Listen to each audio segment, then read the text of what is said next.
Torati. Tuanze na kitabu cha Luka chapter number 17. Luke number 17 inasema hivi. Sijui kama utapata Luka 17 pale. Luka 17 Biblia inasema hivi. Mstari wa kwanza tu ndio ninataka tuweze kuangalia. Inasema ya kwamba akawaambia wanafunzi wake, makwazo hayana budi kuja. Bwana asifiwe. Makwazo ni hizi temptation, ni hizi majaribio ambazo wakati tunasema hivi katika Luka hiyo chapter 1 verse 1a ya kwamba Yesu akawaambia wanafunzi wake makwazo hayana budi kufanya nini? Kuwatokelezea, kukuja. Hiyo ni mambo ambayo unaambiwa ya kwamba anytime jaribu linaweza kukujia. Na huyu ambao anafundisha hili fundisho ni Bwana wetu Yesu mwenyewe analizungumza. Sio mwanafunzi, sio mtume wa Yesu Kristo, ni Bwana Yesu mwenyewe. Na hapa utaelewa ya kwamba kuna mambo mengi atafundisha about temptation. Lakini tunaangalia jambo la kwanza ambao anatuelezea. Anaanza kwa kutuambia ya kwamba makwazo hayana budi kuweza kujitokeza katika maisha yetu. Wakati tunaelewa ya kwamba tunapokaa tukiwa Wakristiano, lazima tujue ya kwamba majaribu ni sehemu ya mwanadamu. Haleluya.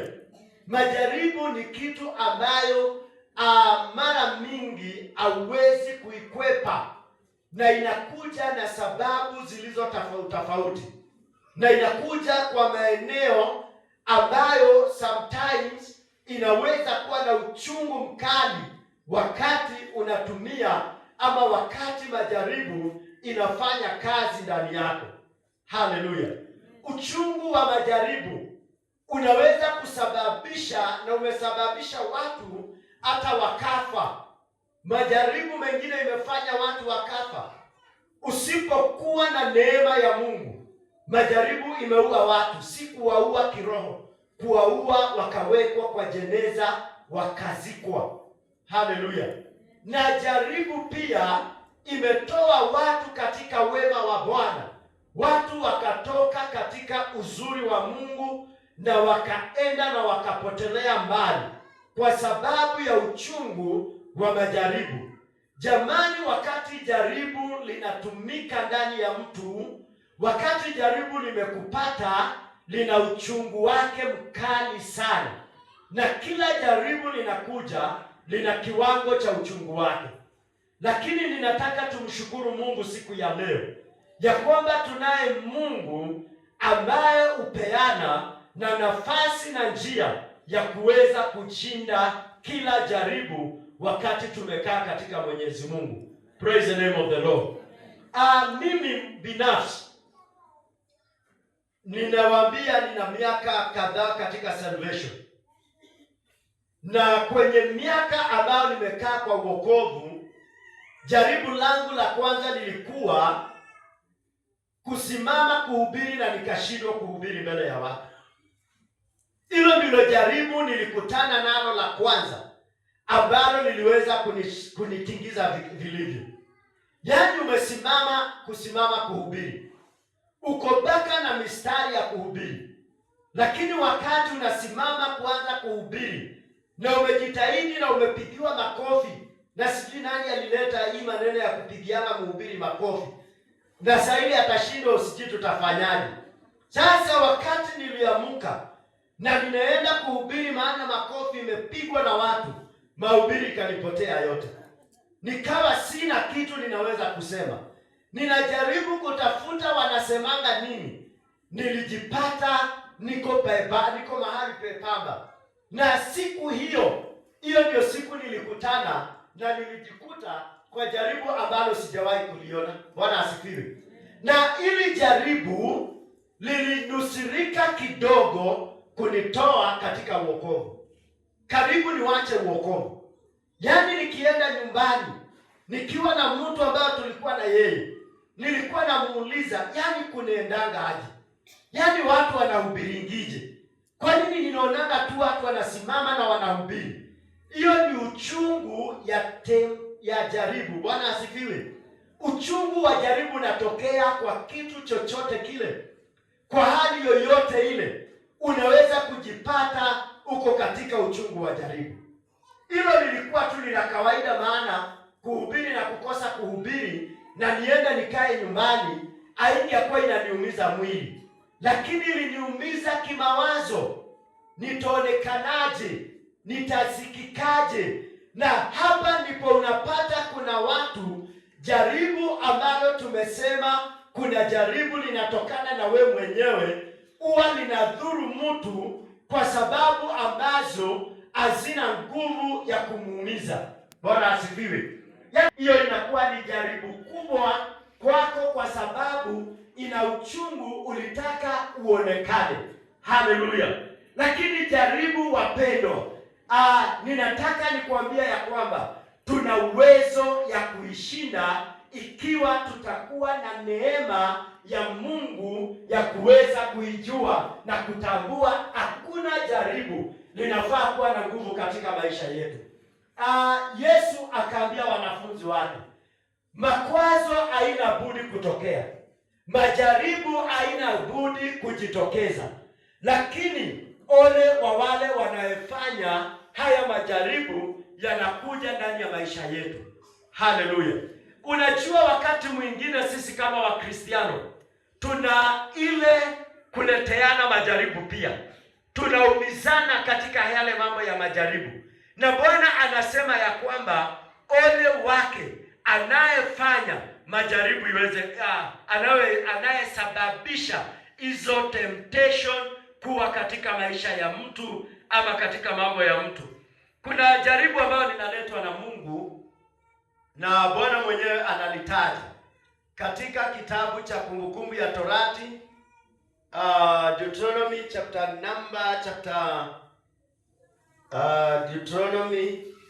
chapter 8. Chapter 8 verse 1 to 3.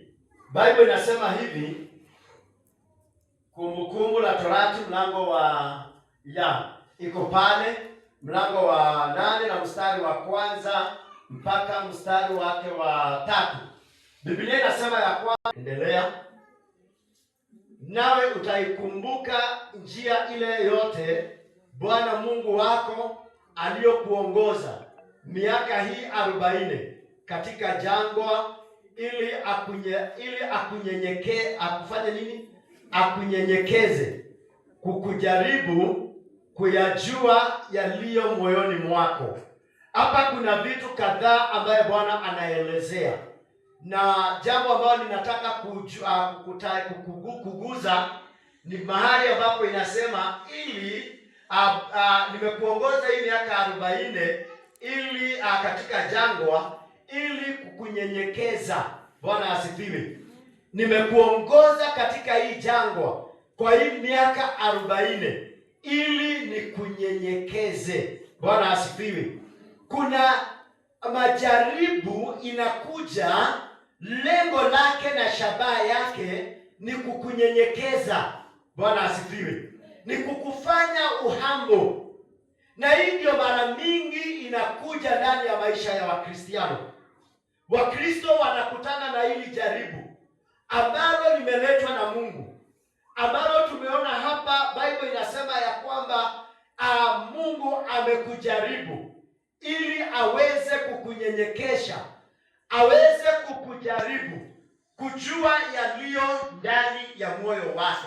Bwana Yesu asifiwe. Majaribu mengine ambayo inaletwa na Mungu ili Mungu ajue ni nini uko nayo. Haleluya. Unajua kuna wakati huwezi julikana ni nini uko nayo. Hawezi julikana moyo wako unabeba nini, mpaka wakati ambapo mambo kama haya yanajitokeza, na nikwambie yana uchungu wake. Hata wakati Mungu anakujaribu, ana uchungu, kuna uchungu ambao unapitia. Bwana Yesu asifiwe. Na ndio sababu anasema ya kwamba amekunyenyekesha ili kukujaribu, kujua ni nini iliyoko ndani ya moyo wako, kwamba utashika amri zake au sivyo. Verse 3 ambayo ni nzuri sana. Verse 3 inakuambia kwamba akakunyenyekeza, akakuacha uone njaa. Praise the name of the Lord. Kuna vitu mingi zingine tunapitia, na mambo haya tunayapitia, Bwana anataka kujua kile ambao kiko ndani yako. Sometimes kuna wakati wa njaa pengine hata ya chakula. Najua ninaweza kuhubiria mtu ambao hawezi jua kitu ninayoongea. Juzi nilikuwa na mama moja ambao ni rafiki yangu, na tulikuwa tunaongea na yeye pale kazini, na akaniambia, Pastor, mimi tangu nizaliwe sijawahi experience mtu kushindwa mpaka kukula, yaani kukosa pesa mpaka akose pesa ya kukula. Nikamwambia, Mungu ni mzuri, uliingishwa leo. Nikamwambia hiyo mimi nilipitia zamani, hiyo ya kulala njaa, hiyo ya kushinda njaa niliwahi kuishi. Bwana asifiwe. Na hiyo inafanya mtu ahambo, lakini ina uchungu mkubwa. Wakumbuka wakati nilikuambia nilikuwa na msichana moja, na ikawa nimeingia katika hilo, nimefikishwa hapo mahali ambapo unaenda kanisani na mtoto analia njaa. Unaweza imagine, na wewe unasimama unaenda kusema maneno ya Bwana. Sijui siku hiyo nilipostpone kuongoza ibada, na wakati nilikataa kuongoza ibada nikakaa huko katikati ya watu. Sasa kumbe ndio nilikuwa ninachochea majaribu ikuwe na nguvu. Maana kama ningekaa kama pahali ya wazee wako, pengine huyo mtoto kukuja kunifikia ingekuwa ngumu. Lakini sasa nilikaa mahali mtoto alikuwa anaweza kunifikia, na analia kwa sababu ya njaa, apige nduru katikati ya kanisa akisema anasikia njaa, anataka kwenda nyumbani. Jaribu sometimes ina uchungu, lakini ninataka nikutie moyo asubuhi ya leo ya kwamba kila jaribu linayekuja una nguvu ya kuweza kulishinda. Haleluya. Linaweza kuja na moto, linaweza kupita juu yako kama moto, lakini tunaye Mungu ambaye anatusaidia kuishinda. Biblia inasema ya kwamba nikakujaribu ukaona njaa, akakulisha kwa mana usiyoyajua. Nilikwambia siku moja nitakufundisha, nikwambie ya kwamba mimi sitaki baraka za mana. Haleluya. Kwa sababu hii mana ilikuwa ni chakula ya saa hiyo, na ilikuwa ni chakula ya kukusustain, ya kuwasustain, na ilikuwa ni chakula ambao ni ya mtu ambao tayari amekata tamaa ya kuendelea, ana future ya kuendelea katika safari. Na Biblia inasema nikakujaribu, lakini nikakuwepea chakula ya kukula. Kuna wakati unafikishwa mahali ambapo jaribu imekubakishia tu chakula ambao unaweza kula. Yaani unaweza kula hata kwa bahati tu unajipata umekula. Ninakwambia hii kwa sababu ninajua kuna mtu anaweza kuwa anapitia hata sasa hivi. Na hata kama wewe uliwahi kupitia, una jambo la kukumbuka na kujua ya kwamba Mungu anaweza kutubeba. Bwana Yesu asifiwe. Bwana anaweza kututoa katika hali. Na maishani mwangu, maisha yako, ni lazima ukuwe ukitambua wakati ambapo jaribu linakujia ambalo ni la kukusongesha katika nafasi nyingine. Haleluya. Yaani Bwana anataka kuonesha ya kwamba hii ni time ya yeye kupeana test yake ama temptation yake. Anaweza kukupitizia ili uweze kutambua ya kwamba auishingi kwa vile unavyofikiria. Bwana asifiwe. Auishingi kwa sababu ya yale unaona kwa macho.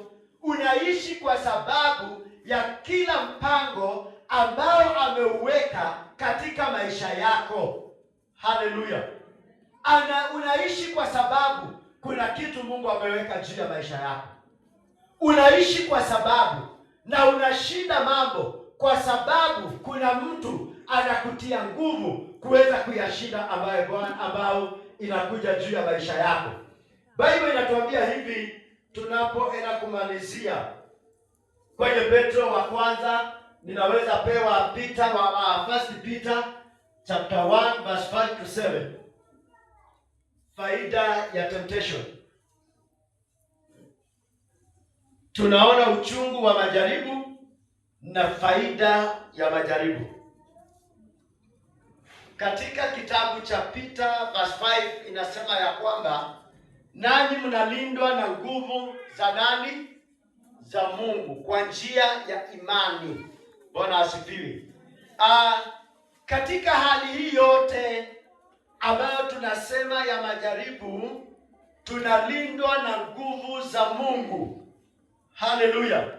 Tunalindwa, kuna nguvu zinayetulinda. Kuna nguvu zinayetusimamia. Kuna nguvu zinayetuongoza. Na Biblia inasema, Peter anaambia wale waumini wake ambao walikuwa kwenye kizazi cha siku za Peter, waliokuwa na majaribu mengi, waliokuwa na vita nyingi, jambo aliwaambia ni moja, ya kwamba mnalindwa na nguvu za Mungu. Bwana Yesu asifiwe. Asubuhi ya leo ninaweza kukutangazia ya kwamba aulindwi ni nguvu za yale ambayo uko nayo. Aulindwi ni yale ambayo unasimama nayo. Haleluya. Tunalindwa na nguvu za Mungu. Praise the Lord. Tunalindwa na nguvu za Mungu. Peter anasema ya kwamba tunalindwa na nguvu za Mungu kwa njia ya imani, ili tupate wokovu ulio tayari kufunuliwa wakati wa mwisho. Tunalindwa na nguvu za Mungu ili tuweze kupata wokovu ambao umewekwa kwa ajili ya Mungu kwa siku za mwisho. Anasema in verse 6, mtafurahi sana wakati huo, ijapokuwa kwa muda mfupi, ikiwa ni lazima mfanye nini? Muhuzunishwe kwa majaribu. Bwana asifiwe. Ijapokuwa ni lazima muhuzunishwe kwa muda na majaribu ya namna mbali. Bwana asifiwe. Unasikia unaambiwa ni majaribu ya namna nini? Mbali. Si majaribu ya aina moja. Ni vitu inakutokea.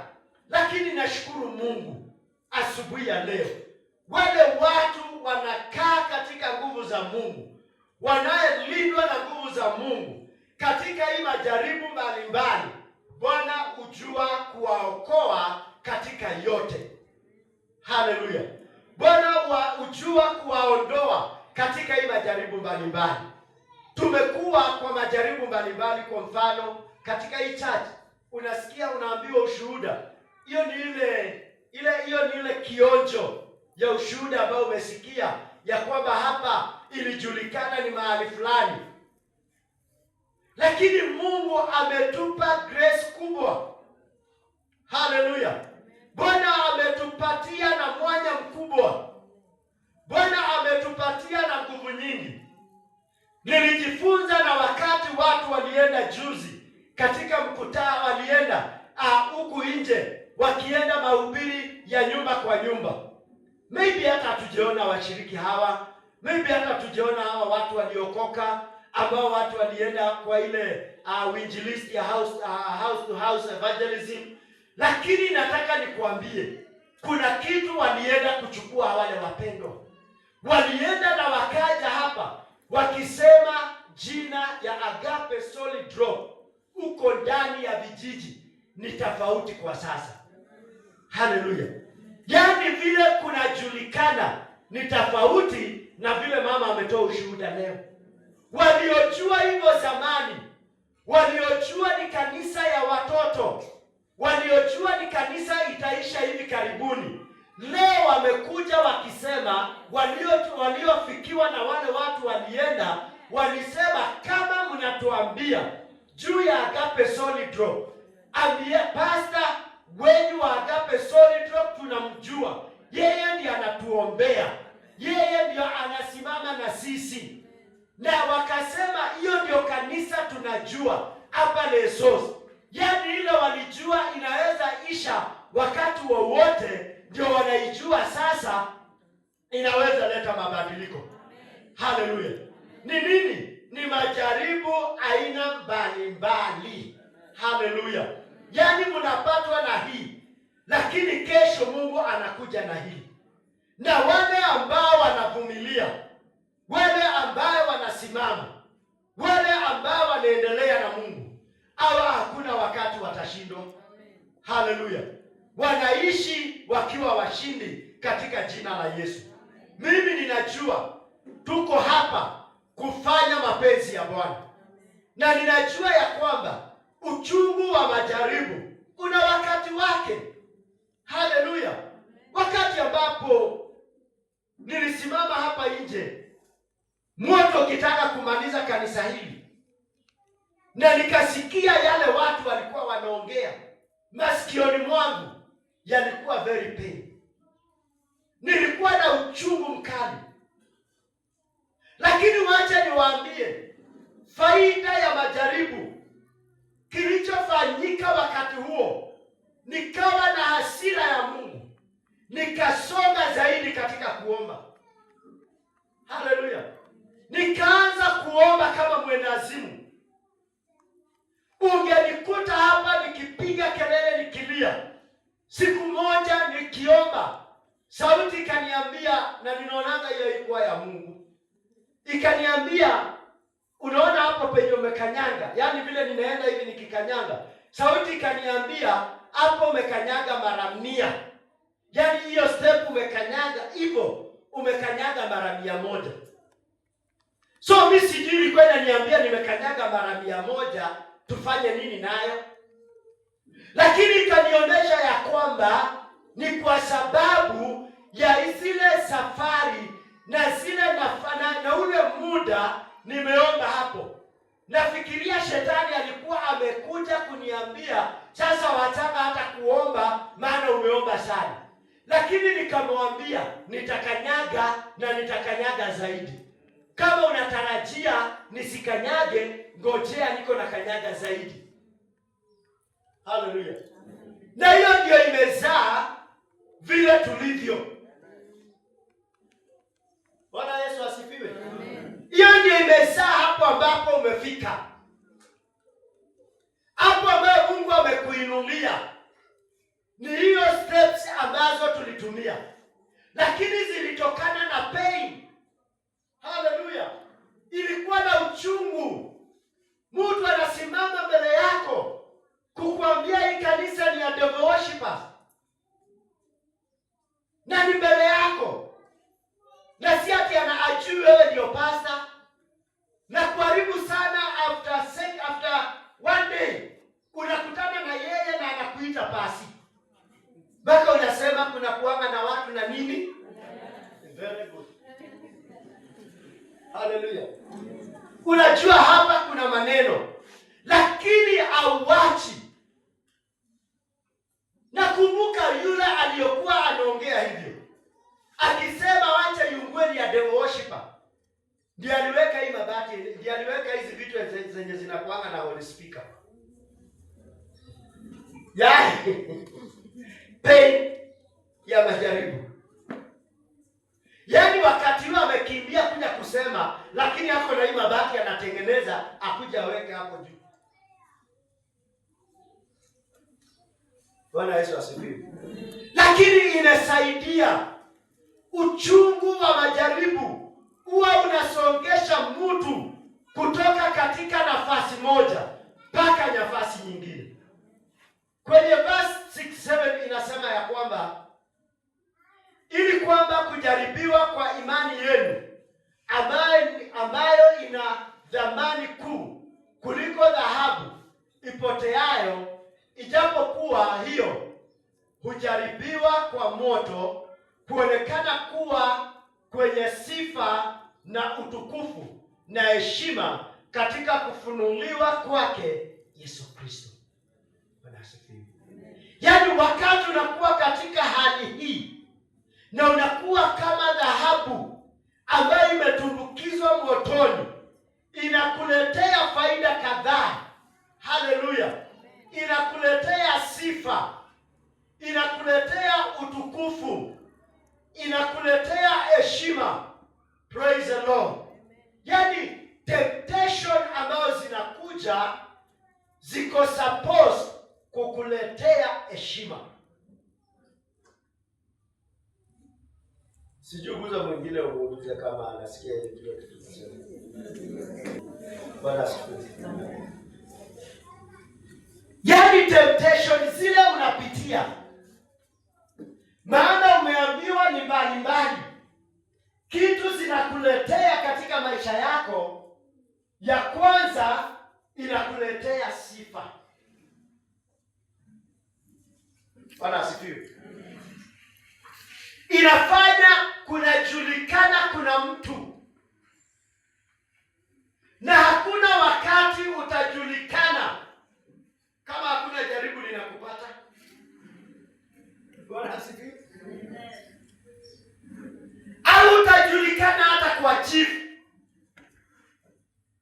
kama hakuna jaribu litakuja kukutokea. Bwana asifiwe. Mtu mwingine hadithi ilikuwa inasema, na mimi nafikiri labda ni ukweli, walikosana kwa nyumba na wakaenda kwa chifu. Akakuwa sasa ameletewa shida kabisa. Huyu ambao asubuhi wakasema sasa utakuwa ukikuja hapa kwa chifu kuripoti kitu yoyote atakuwa anafanyia. Wakati mmoja akaenda kwa chifu na hapo na maneno, akasema tu nilikuwa nakuja kusalamia. Chifu akamwambia, na wewe unakaanga umeokoka? Akasema of course, ni born again.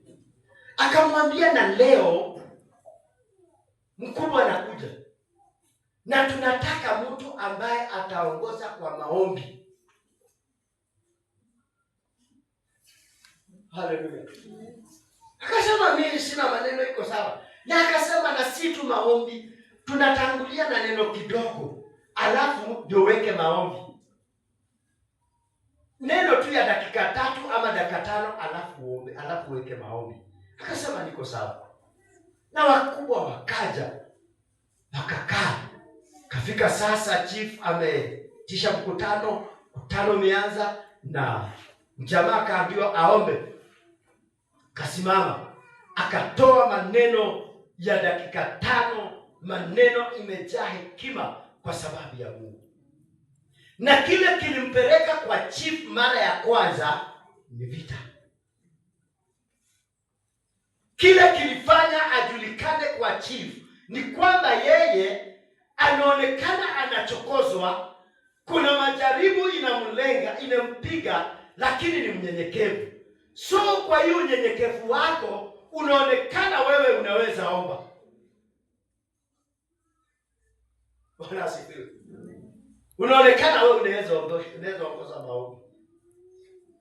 Na wakati alikuwa anaomba, ikawa kuna kazi inatakikana. Chief anatakana kusongeshwa juu. Na tunataka mtu ambao anaweza angalau kushikilia hiyo ofisi ya chief kwa muda. Watu wote wakasema, huyo mwenye alituongoza na maombi, huyo mwenye aliongea, hata kama mtampatia wiki moja ama mwezi moja, wacheni akae hapo, ana maneno mazuri. Alikaa pale kwa sababu majaribu aina mbalimbali ilimpatia sifa. Haleluya. Sifa za majaribu zilimsongesha mahali. Baada ya hapo, walipokuwa wanatafuta mtu atapewa kazi, ilionekana tu yeye ametosha, na alikuwa ametafuta kazi. Haleluya! Alikuwa amesoma na amefanya kazi, lakini mwisho majaribu imempea kazi. Bwana Yesu asifiwe. Nataka nikuambia ya kwamba majaribu, Peter anatuambia ya kwamba inaleta sifa, inaleta utukufu. Tokea hapo huyo mtu ana utukufu wa nchi. Unajua ofisi ya chief inaitwa ofisi ya nani? Ofisi ya chief inaitwa ofisi ya nani? Office of the President. Yaani hapo kwa ofisi ya president. Bwana asifiwe. Hayuko kwa ofisi kidogo kidogo ya president. Kutoka kwa majaribu amepata utukufu, anapata heshima. Upende usipende, lazima uheshimu chief. Na ikuingi umheshimu kwa sababu ni mzuri, umheshimu kwa sababu yeye ni chief. Haleluya. Usiende kupiga kelele mbele yake. Yeye ako kwa ofisi ya president. Yeye ni mtoto ya president. Ana uwezo wa kufanya vitu juu yako. Unamheshimu kwa sababu anastahili kuheshimiwa. Nguvu za majaribu. Bwana Yesu asifiwe. Finally, katika kitabu cha Yakobo, katika kitabu cha mwisho kabisa kwenye kitabu cha huyu mtu anaitwa waraka wa Peter wa Korintho wa kwanza mlango wake wa 10 na mstari wake wa 13, Biblia inasema ya kwamba Wakorintho hivyo umefanya vizuri. Inatuambia namna gani Wakorintho hiyo ambavyo nasoma, inasema ya kwamba jaribu halikuwapata ninyi isipokuwa lililo la kawaida. Bwana asifiwe. Unaona na jaribu kubwa unalipata, si kubwa, ya kawaida. Ni ya kawaida kwa sababu imekuta hata watu wengine na wengine. Jaribu ambalo liliwapata halikuwapata isipokuwa ni lile lililo la kawaida. Yale unapitia ni ile ya kawaida. Haleluya. Na Bible inasema ya kwamba lililo la kawaida ya wanadamu, ila Mungu ni mwaminifu. I love this. Ila Mungu ni nini? Mwaminifu. Mungu ni mwaminifu. Jaribu ambalo unakutana nalo ni la kawaida, lakini Mungu ni mwaminifu. Yaani katika hiyo test unapitia, God is faithful. Mungu sio kama mwanadamu. Kwa hilo jaribu unapitia, yeye ni mwaminifu. Unaweza kuiona ikiwa kubwa, lakini ninataka uelewe siku ya leo, hata wakati ni ngumu namna gani, hata wakati unaona ni kubwa namna gani, unakumbuka ya kwamba Mungu ni mwaminifu. Bwana asifiwe. Amen. Wakati unasikia ni uchungu kwa sababu kuna pain ya temptation, lakini katika hiyo elewa ya kwamba Mungu ni mwaminifu, ambaye hata waacha mjaribiwe kupita vile unavyoweza. Na nilikuambia mwanzo kuna watu wameuliwa ni majaribu wakaziko. Na nilikuambia kuna watu wameanguka kabisa, wakaenda kwa dhambi, wakapotelea kwa sababu ya majaribu. Lakini kwako wewe na mimi leo, elewa ya kwamba Mungu ni mwaminifu. Shadraka na Meshaki na Abednego kwenye mlango wa 3 wa Danieli mstari wa 17 wanasema tunajua Mungu ni mwaminifu. Tunajua katika hii Mungu anaenda kutuokoa. Yaani unaelewa hata wakati uko kwa ile temptation, wapendo, ya kwamba Mungu ni mwaminifu. Bwana Yesu asifiwe. Usije ukachanganyikiwa. Wakati mmoja nilikuwa nikiomba, Bwana akanipea maombi kwamba niombe, Bwana unisaidie nisije nikafanya nini? Nisije nikachanganyikiwa, nikose kujua ya kwamba wewe ni mwaminifu.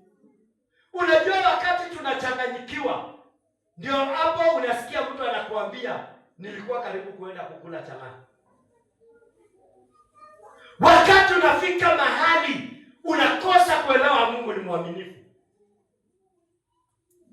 Bwana asifiwe. Wanafunzi na mitume wa Yesu, hata wakati anapigwa na mawe, alikuwa anajua Mungu ni nani? Ni mwaminifu. Huyu Stefano wakati alikuwa anapigwa na mawe, yeye alijua Mungu ni mwaminifu. Aliona uaminifu wa Mungu hata katika hali hiyo. Unaweza kupitia kiwango gani ya temptation, hata hiyo unapitia, God is faithful. Bwana asifiwe. Na pia ni vizuri kuelewa kila wakati unayoipitia ni kawaida ya mwanadamu. Mimi niwaambie siku ya leo katika Agape Solidro, kwa sababu ninawajua karibu nyinyi wote, ninawajua watu waliokuja hapa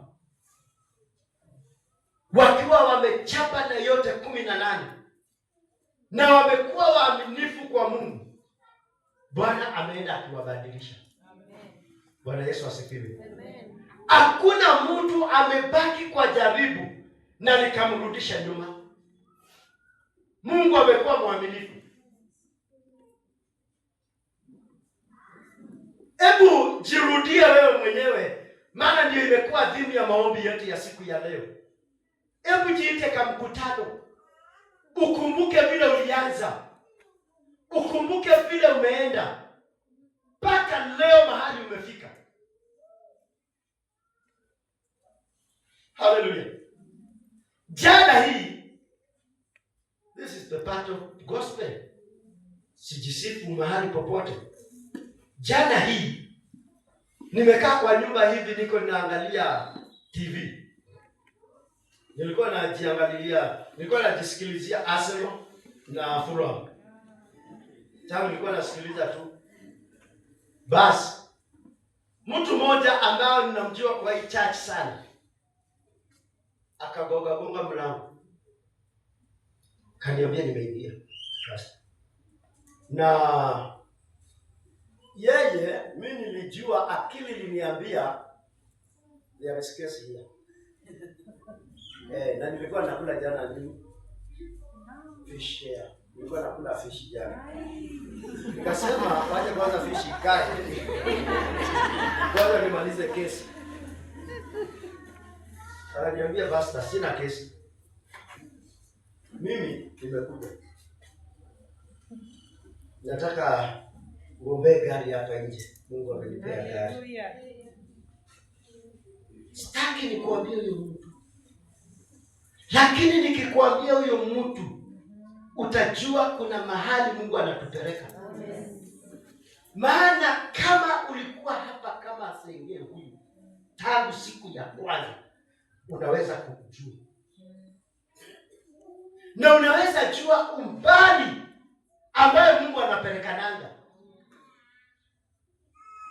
Siku moja mtu aliniambia, na ilikuwa ni hafla yake pia bado. Mtu akaniambia, akaniita kando. Akaniambia basi huyu aliokoka lini? Nikamwambia samani. Huyu mimi namjua. Akaniambia huyu mimi namjua. Nikamwambia mimi namjua.